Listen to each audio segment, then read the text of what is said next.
मिक्सरच्या भांड्यात टाकून हिरवी मिरची आणि लसूण टाकून थोडं बारीक केलेलं आहे आणि त्यानंतर हे बटाट्याच्या पीसमध्ये टाकलं आहे आणि त्यामध्ये आपले घरगुती मसाले थोडे टाकले, लाल मिरची पावडर, हळद, मीठ वगैरे टाकले आहे आणि त्याच्यानंतर त्यात चीज टाकलेलं आहे आणि हे सगळं मिक्स केलेलं आहे.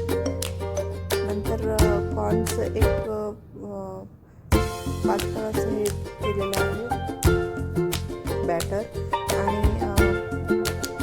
ब्रेड क्रम्स तयार करून घेतलेले आहे. त्यानंतर चीजमध्ये असं गोल करून त्यात परत एक चीज पीस टाकलेलं आहे आणि त्याला बॉलचा शेप दिलेला आहे. नंतर हे सर्व बॉल तयार केल्यानंतर हे कॉर्नफ्लॉवरमध्ये डिप करून आणि नंतर ब्रेड क्रम्समध्ये आपल्याला हे व्यवस्थित करून घ्यायचं आहे. नंतर कडक तेलामध्ये